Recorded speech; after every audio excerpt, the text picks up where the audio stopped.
प्रभु, प्रभु, प्रभु, मैं अयोध्या का सैनिक नहीं हूँ, इसलिए आप मुझे छोड़ के जा रहे हैं। फिर आपने लक्ष्मण भैया को साथ जाने का अवसर क्यों दिया?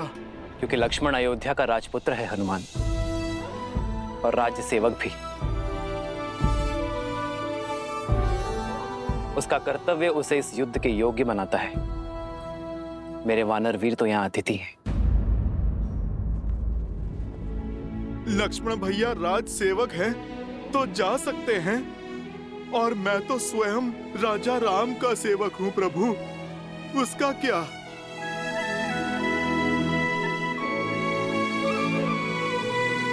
प्रभु, रघुवंशी कभी ना वचन तोड़ते हैं और ना ही भूलते हैं। फिर सदा मुझे सेवा में रखने का वचन देकर आप कैसे उससे मुक्त हो सकते हैं प्रभु? आप निर्णय कीजिए प्रभु, हनुमान क्या है, वानर या भक्त?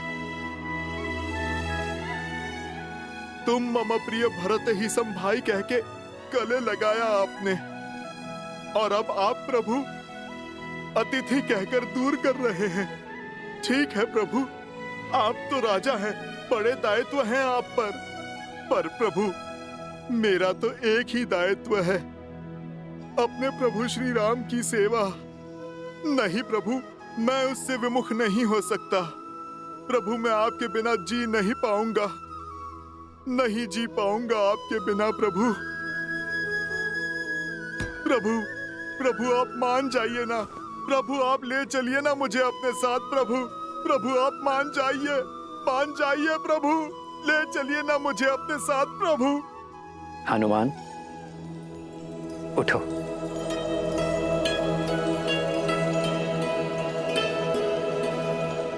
तुम जीत गए हनुमान, मैं हार गया।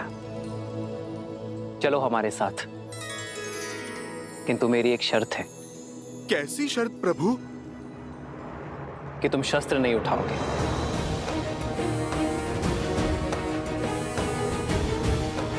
तुम्हारी हट मेरे साथ चलने की थी, वो पूरी हुई, किंतु युद्ध में चाहे जैसी भी स्थिति हो, तुम अस्त्र शस्त्र का उपयोग नहीं करोगे। स्वीकार है प्रभु, स्वीकार है।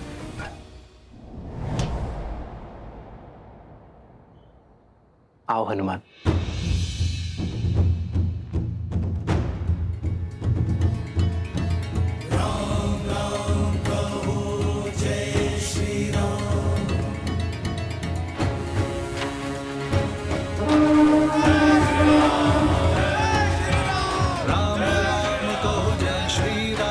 दशरथ नंदन राजा राम, राम नाम भजते हनुमान, अवध बिहारी राजा राम। जय श्री राम, जय श्री राम, जय श्री राम, जय श्री राम, जय श्री राम, जय श्री राम, जय श्री राम। राम सत्य में युद्ध पर स्वयं जा रहा है। जय श्री राम।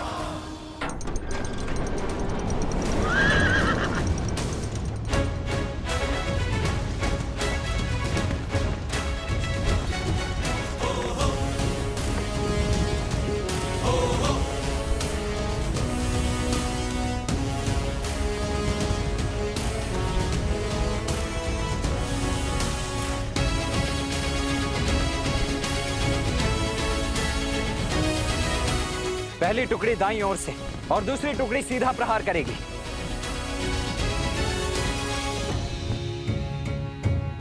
सारथी, रोको।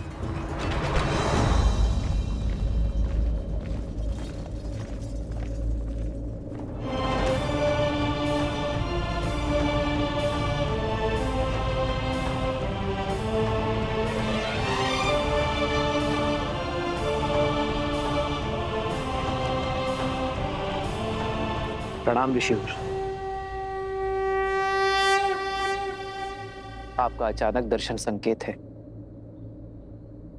कि आप कोई गंभीर निर्देश देना चाहते हैं।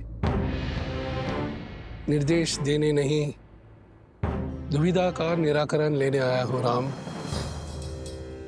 इस युद्ध का नेतृत्व कोई भी कर सकता था। फिर आप अयोध्या छोड़कर क्यों जा रहे हैं? जब मेरा सबसे बड़ा शत्रु नगर के भीतर है, अयोध्या की शांति को ध्वस्त करना चाहता है, तो मुझे अयोध्या में रुकना चाहिए था। यही ना? मेरा शत्रु भी तो यही सोच रहा होगा महर्षि। उसे परास्त करने के लिए ही मैं अयोध्या से बाहर आया हूं। उसका बैर मुझसे है, क्रोध मुझसे है, और जब मैं अयोध्या के बाहर आ गया तो वो भी मेरे पीछे अवश्य आएगा। मैं भास्करण से युद्ध करने जा रहा हूं महर्षि।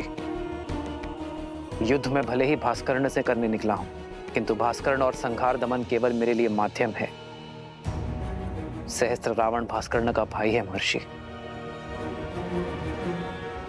भास्कर्ण को कष्ट में देखकर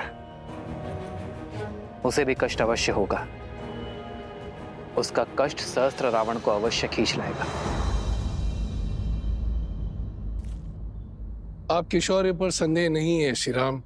भय है आपके वास्तविक शत्रु सहस्त्रमुख रावण का, जो अपने अनंत मुखों से अनंत असत्य बोलता रहता है, और बार बार असत्य बोलते रहने से असत्य भी सत्य प्रतीत होने लगता है। उसमें आप ही की सेना को आपके विरुद्ध कर देने का सामर्थ्य है।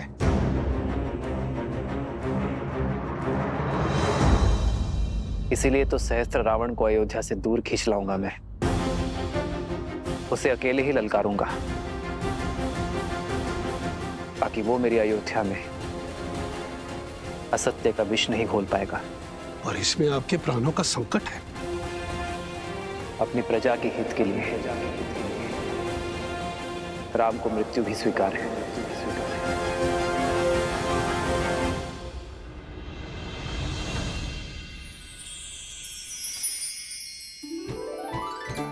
स्मरण है दीदी, माता स्वयं अपने हाथों से तिलकूट बनाया करती थी। और हम रसोई घर की ओर देखा करते थे कि कब तिलकुट बनकर तैयार हो जाएगा, पर सूर्य देव को अर्पण किए बिना हमें तिलकुट मिलता ही नहीं था, है ना सीता दीदी?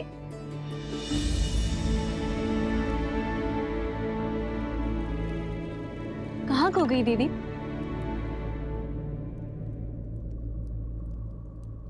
श्री राम की चिंता में हूँ। मैं जानती हूँ कि लक्ष्मण भैया और हनुमान उनके साथ हैं, किंतु मन है कि मानने को सजी नहीं है। दीदी, ये शुभ दिन हर अशुभ विचार नष्ट कर देगा। आज मकर संक्रांति है। उत्तरायण के दिन सूर्यदेव उत्तर की यात्रा को प्रारंभ करते हैं। पवन ऊर्जा चरम पे होगी। देखिएगा, श्री राम की विजय अवश्य होगी।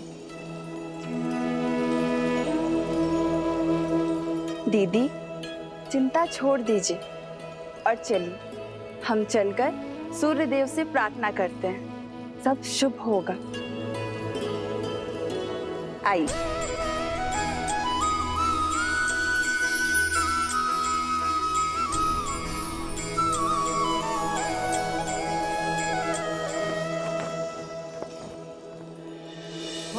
माघ मकर गत रवि जब होई, तीरथ पति ही आव सब कोई। देव धनुज किन्नर नर श्रेणी, सादर मजही सकल त्रिवेणी।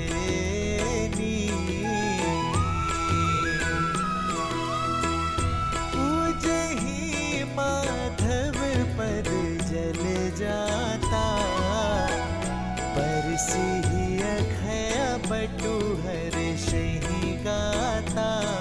हे सूर्यदेव, मेरे श्री राम को युद्ध में विजय देना। शीघ्र अति शीघ्र लौटकर उन्हें परिवार और राज्य की सेवा करने का अवसर दीजिएगा। सुना नहीं क्या क्या बातें हो रही है नगर में?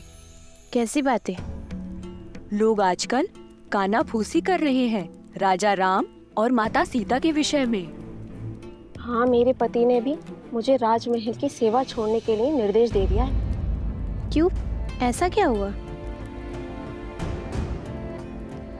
क्या बातें कर रहे हैं आप? तो बोलो, क्या बोल रही थी तुम? जी, वो मेरे पति दूसरी पत्नी लाना चाहते हैं, और जब मैंने विरोध किया और श्री राम के एक पत्नी व्रत होने पर दुहाई दी, तब उन्होंने क्रोधित होकर कहा कि राजाओं का क्या, वैसे भी श्री राम के प्रेम के आगे उनको कुछ गलत नहीं लगता। वो तो कुछ भी नीति बना सकते हैं, उनको कौन है कहने वाला। सामर्थ्य को दोष और स्वर्ण को दाग नहीं लगता, पर हमें राजाओं की चाल पर नहीं चलना। और कहा कि महल के वातावरण से मेरा मन दूषित हो जाएगा। कैसा दाग और किस पर लगा है? वो तो नहीं बताया। आने दो श्री राम जी को। जब ये प्रश्न राजसभा में सबके सामने पूछा जाएगा, तब हर रहस्य से आवरण हटाना ही पड़ेगा। मानवी, श्रुतकीर्ति,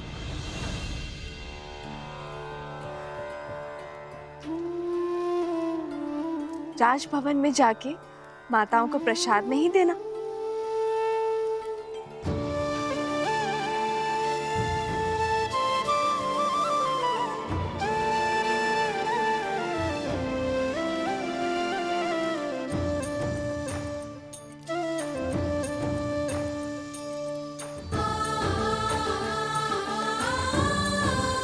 कितनी शुद्ध और सरल है देवी सीता। इनके बारे में कोई इतना ओछा कैसे बोल सकता है? दीदी, किसी दासी का पति राजमहल के वातावरण के बारे में आपत्तिजनक बातें फैला रहा है। राजा और रानी के विषय में शंका पनपना उचित नहीं है। समस्या फैल सकती है दीदी।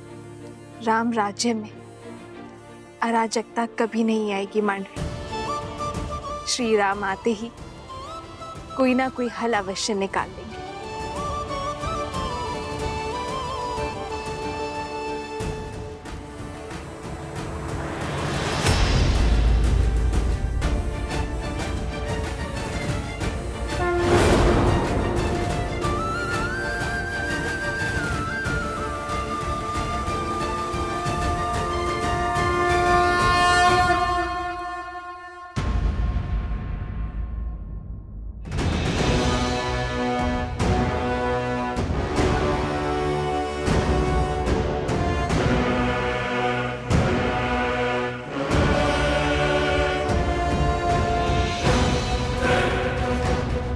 भास्करण, आक्रमण से पूर्व अवसर दे रहा हूं। अपने आतंक का अंत करो और लौट जाओ। अभी तक तो आतंक का आरंभ भी नहीं हुआ है राम। और जहां तक रही अंत की बात, यदि मैं समय रहते लंका पहुंच गया होता तो युद्ध का अंत कुछ और ही होता। वही तुम्हारे रक्त से सागर को रंग देता। जो काम तब न हुआ वो अब होगा। इस रणभूमि में मैं तुम्हारा वध करके रावण के मृत्यु का प्रतिशोध लूंगा, और तब होगा न्याय। प्रतिशोध से न्याय नहीं मिलता भास्कर्ण। प्रतिशोध केवल स्वयं को जलाता है। लौट जा। स्वयं के बल पर बड़ा अभिमान है ना तुम्हें राम। समाप्त होगा तुम भी और तुम्हारा अभिमान भी।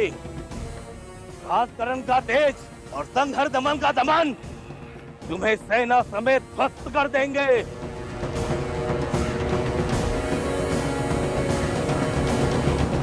लक्ष्मण, मैं भास्कर्ण का सामना करूंगा, तुम संहार दमन को खोजो। और स्मरण रखना, वो उभयचर है।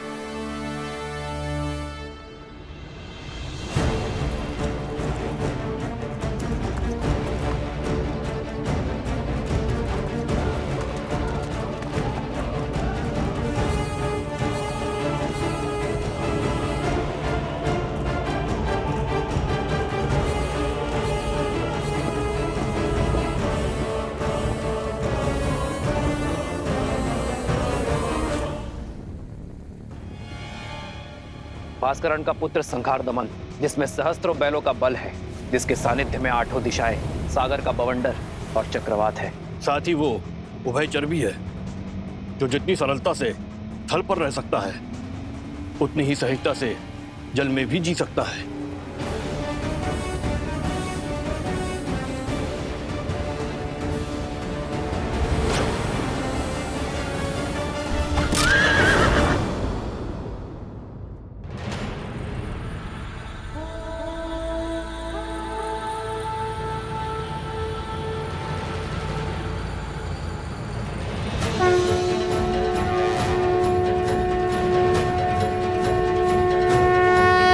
आक्रोश जोश क्रोध का ये क्षण है प्रतिशोध का, ललकार और पुकार है अति विरोध का।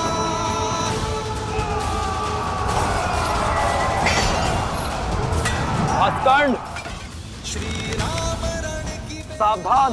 धरे जो धीर है, आएगा प्रलय बरसने वाले तीर है, धर्म के संग अधर्म के विरुद्ध है,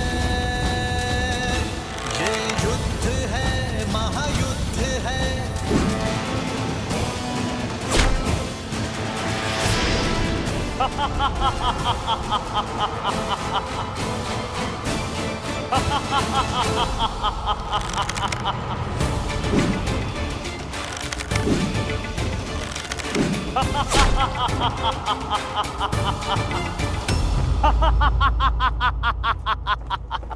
बस राम, बाण क्या ब्रह्मास्त्र चला दो।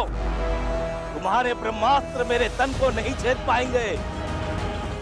ब्रह्मा अपना स्वयं वरदान नहीं कर सकते।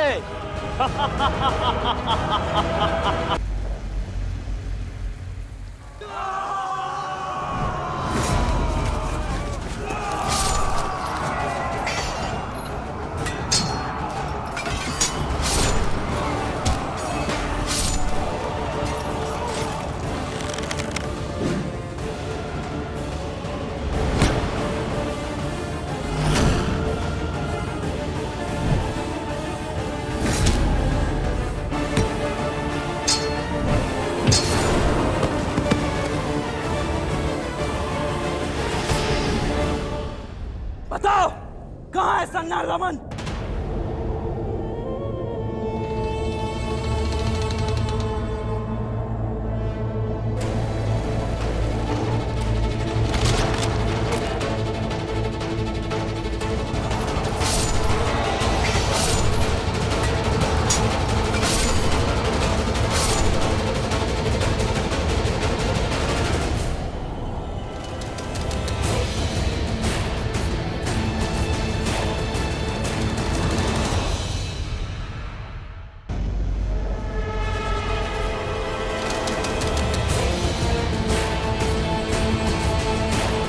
सैनिकों, पीछे हटो।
जल में जाकर तो इसने स्वयं भूल कर दी है,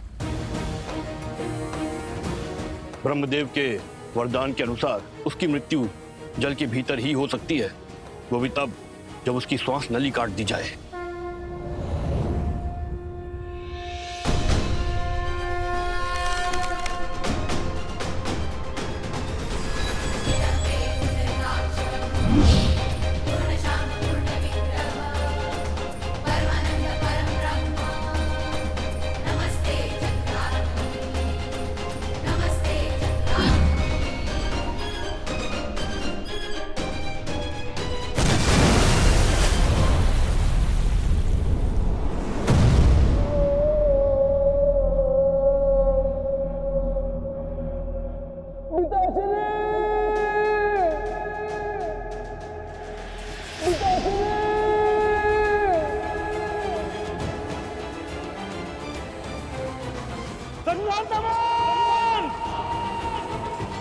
भास्कर्ण, जो भूल रावण ने की थी वो तुम मत करो।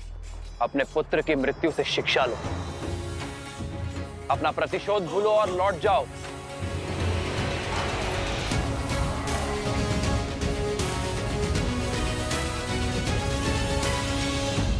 लक्ष्मण, तुमने मेरे प्राण, मेरे प्यारे पुत्र से नरदमन का वध किया है। अब मेरे प्रकोप से तुम दोनों भाइयों को कोई नहीं बचा सकता, कोई नहीं। भास्कर्ण, ये क्रोध ही तुम्हारे विनाश का कारण बनेगा, क्योंकि सत्य और धर्म की लौ के आगे तुम्हारा ये झूठा दम अवश्य तोड़ेगा। आज तुम्हारे अत्याचार और आतंक का अंत होकर रहेगा भास्कर्ण।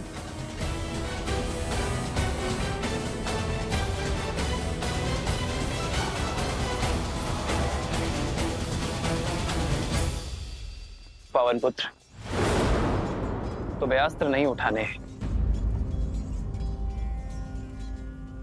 किंतु इसके मर्दन के लिए तुम्हारी ही आवश्यकता होगी।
हनुमान,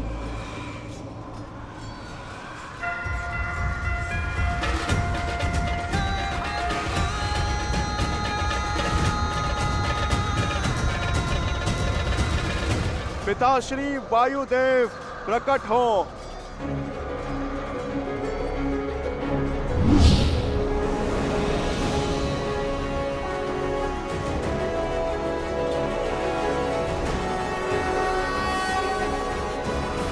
प्रणाम प्रभु। कैसे स्मरण किया पुत्र? पिताश्री, राम काज में आपकी सहायता की आवश्यकता है। मैं कुछ क्षण के लिए आपको अपने अंदर बसाना चाहता हूँ। राम का काज और पुत्र की पुकार दोनों को अनदेखा नहीं किया जा सकता। तथास्तु।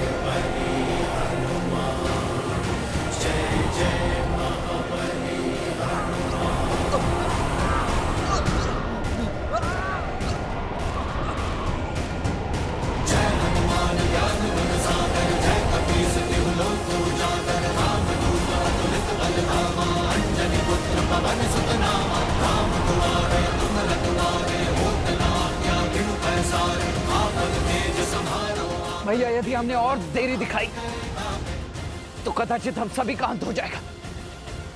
इससे पूर्व की कुछ अनर्थ आपको इसका संहार करना ही होगा। लक्ष्मण, वायु अब भास्कर्ण्य के संपर्क में नहीं है, किंतु वो धरा पर अब भी खड़ा है। जब तक वो युद्ध भूमि पर होगा उसका अंत असंभव है लक्ष्मण।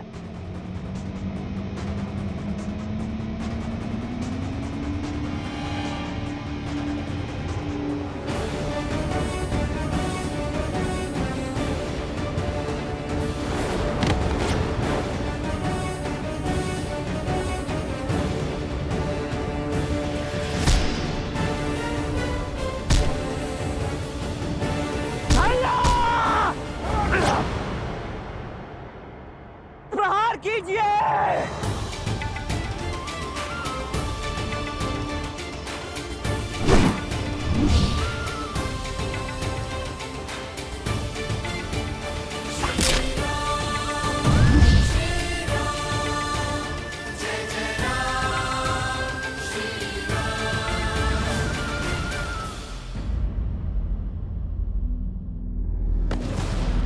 लक्ष्मण,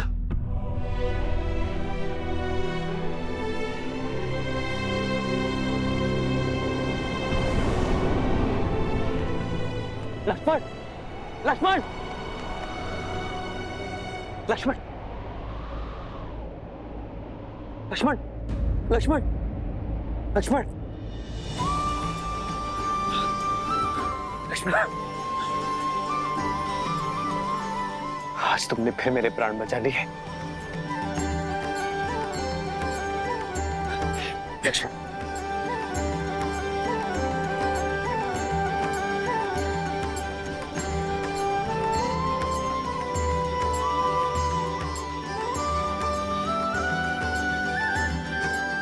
भैया, आपकी विजय के लिए तो मृत्यु से पराजय भी मेरे लिए परम विजय है। कल प्रातः हम अयोध्या के लिए प्रस्थान करेंगे और वहां प्रत्येक घर पर हमारे विजय की पताका लहराएगी। जाओ लक्ष्मण, अब सेना से भी निश्चिंत होकर विश्राम करने को कहो। जो आज्ञा भैया।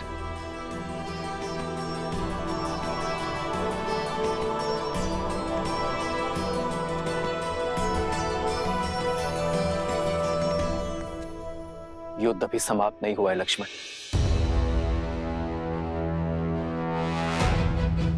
युद्ध तो अब आरंभ होगा, वो युद्ध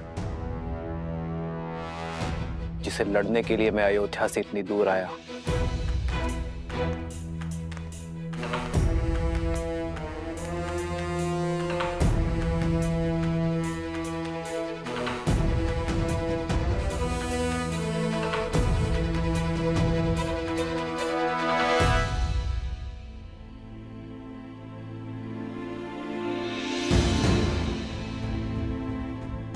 लोग आजकल कानाफूसी कर रहे हैं राजा राम और माता सीता के विषय में। हाँ, मेरे पति ने भी मुझे राजमहल की सेवा छोड़ने के लिए निर्देश दे दिया है। वैसे भी श्री राम के प्रेम के आगे उनको कुछ गलत नहीं लगता। वो तो कुछ भी नीति बना सकते हैं। उनको कौन है कहने वाला?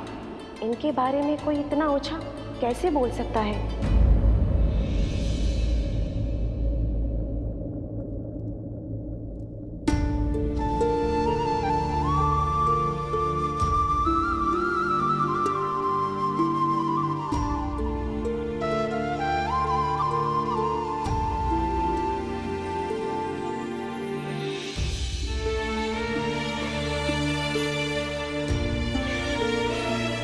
सीता कभी चिंतित हो ही नहीं सकती यार, परंतु एक होने वाली माँ का स्वप्न बिगड़ जाने का शोक अवश्य है।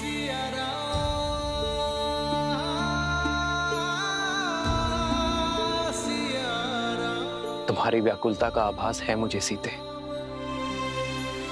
किंतु मुझे एक राजा के कर्तव्य के साथ साथ अपनी होने वाली संतान को असुरी शक्ति से भी बचाना होगा, और ये कार्य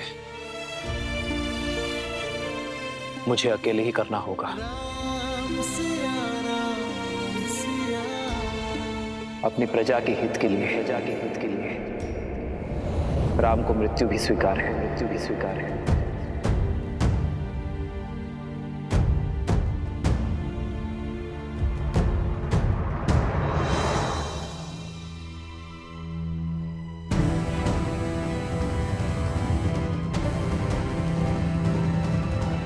इतनी रात्रि में धनुष लेकर प्रभु अकेले कहाँ पे जा रहे हैं?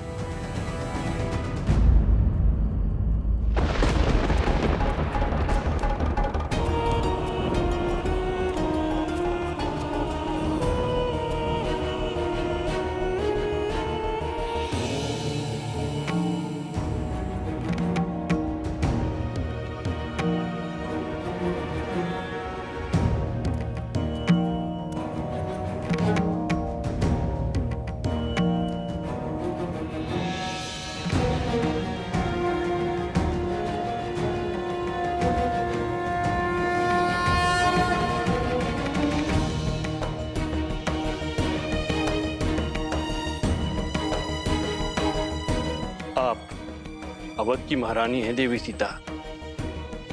आपका व्यथित होना प्रजा के हित में नहीं। प्रजा की ही चिंता में हूँ गुरुवर।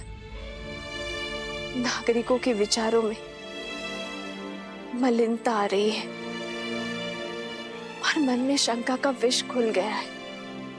ये नगर में कौन सी असुरी शक्ति पग पसार रही है गुरुवर?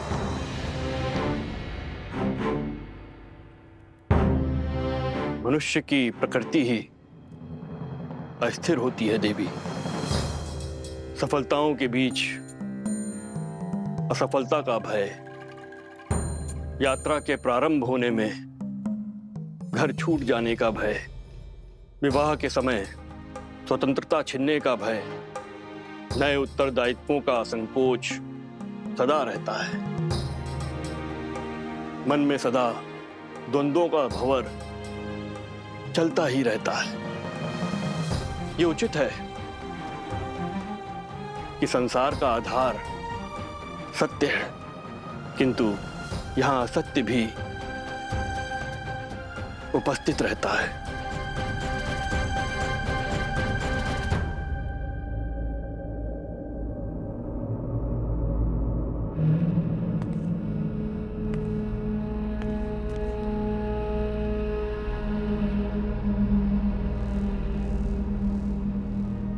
मैं ललकारता हूं सहस्त्र मुख रावण, सामने आओ। असत्य का गुण है कि वो सत्य से दूर नहीं रह सकता। मैं जानता था तुम मेरे पीछे अवश्य आओगे। अब बात और वार छुप कर नहीं, सम्मुख होकर होंगे। हार जाओगे राम, मुझे जितना काटोगे उतना ही मैं बढ़ूंगा। हार जाओगे, पराजय स्वीकारो। छिपने का कोई लाभ नहीं सहस्त्रमुख रावण। राम, मुझे जितना काटोगे उतना ही मैं बढ़ूंगा। हार जाओगे, पराजय स्वीकारो।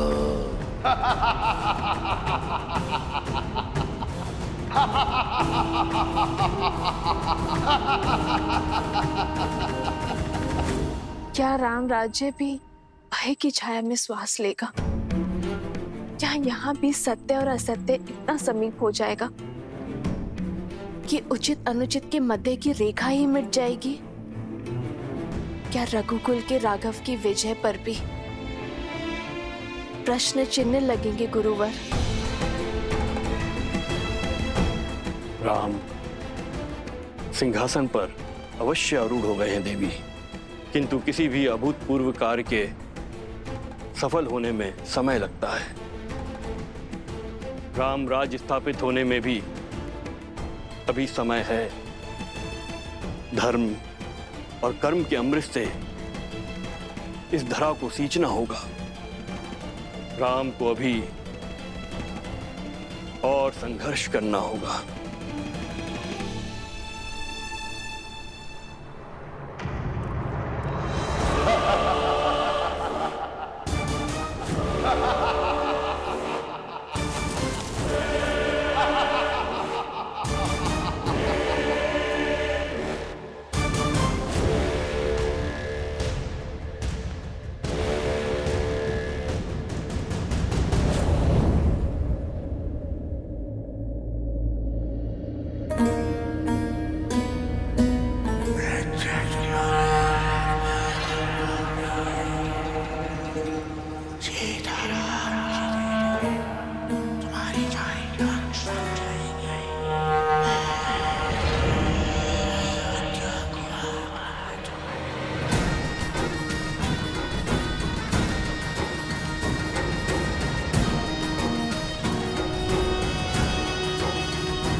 क्या इतना सरल लगता है मेरा अंतराम?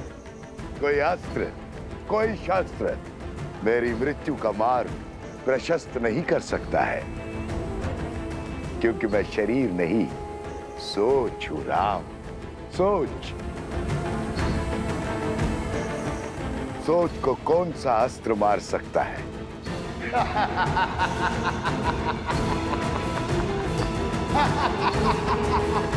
इस असुरी शक्ति को नहीं हरा सकते गुरुवर। जिसके बाण असत्य हो, धनुष अधर्म हो, उसे पराजित करना सरल नहीं होता। बार बार दोहराया गया सत्य सत्य प्रतीत होने लगता है, मन में संदेह उत्पन्न करने लगता है। इसलिए आवश्यक है कि ऐसी स्थिति में व्यक्ति का मन दृढ़ हो, और ये दृढ़ता बल से नहीं, संस्कारों से आती है। संस्कार से ही इसे पराजित किया जा सकता है। ऐसे संस्कार जो व्यक्ति की चेतना को पवित्र करे और समस्त संसार में संस्कारों को स्थापित करती है। स्त्री शक्ति, अर्थात इस भयंकर असुर को केवल एक स्त्री शक्ति ही पराजित कर सकती है, किसी राजा के बल की शक्ति नहीं।